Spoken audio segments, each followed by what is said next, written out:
Top quality और consistent performance के लिए सिर्फ सिल्वर पंप। टॉप क्वालिटी और कंसिस्टेंट परफॉर्मेंस के लिए सिर्फ सिल्वर पंप, नाम याद रखना। आपल्यासोबत संवाद साधण्यासाठी अश्विनी बिंद्रे यांचे पती आहेत। दादा, आपलं TV9 मध्ये खरं तर स्वागत आहे। आज निकाल लागलेला आहे, कसं पाहता या निकालाकडे?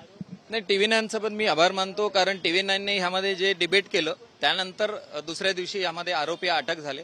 आजच्या निकालामध्ये आम्ही पहिली लढाई जिंकलेलो आहे, कारण आम्हालाही माहिती होतं तपास कशा पद्धतीने झालेला आहे। यामध्ये आम्ही वेळोवेळी राज्य शासनाला या बाबतीत निवेदन दिलेलं आहे। त्या निवेदनाची सुद्धा या जजमेंटमध्ये उल्लेख आहे की मी जे आज बोलतो की ह्यात पहिले तपास अधिकाऱ्यापासून शेवटचे निलेश राऊतापर्यंत ह्या सगळ्यांनी ह्यामध्ये तपासामध्ये विरोध केलेला आहे। आरोपीला कशी मदत होईल त्याचं हे निकालपत्र आहे। काय वाटतं, शेवटी न्याय मिळालाय आपल्याला? न्याय थोडाफार मिळालाय, कारण याची पुढची स्टेज पण आहे। न्याय हा मागून नाही, लढून मिळतो, त्यामुळं अजून लढाई बाकी आहे। आपली पुढील मागणी काय असणार आहे?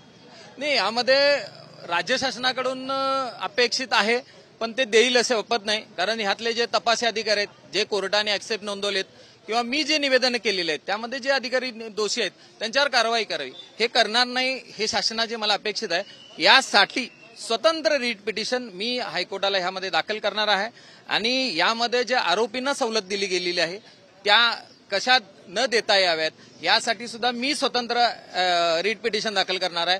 माझी आपल्या माध्यमातून राज्य शासनाकडे मागणी आहे, राज्य शासनाने सुद्धा की आपण ह्या केसचे जे हे आहेत वकील आहेत त्यांच्याशी स्टडी करून आपणही यामध्ये राज्य शासनाने सुद्धा अपील करावं की ह्या आरोपींना जी सवलत दिली आहे की ती रद्द व्हावी।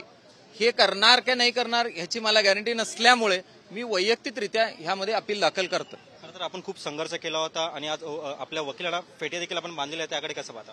नाही, आम्हा कोल्हापूरकरांची पद्धत आहे, कोल्हापूरकरांनी सत्कार करावा, नाद करावा किंवा स्वागत करावं तर कोल्हापूर फेट्याने। त्यामुळं आम्ही ह्यामध्ये जे दोन मानकरी आहेत प्रॉपर त्यांना आम्ही सन्मानित करणं ही आमची जबाबदारी होती, कारण ही लढाई एवढी सोपी नव्हती।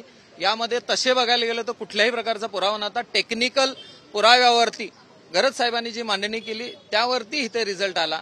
आजही ह्यातले आयओ, इथं हजर असणारे आयओ हे कोर्टामध्ये म्हणत होते मागे बसून की आरोपी सुटणार।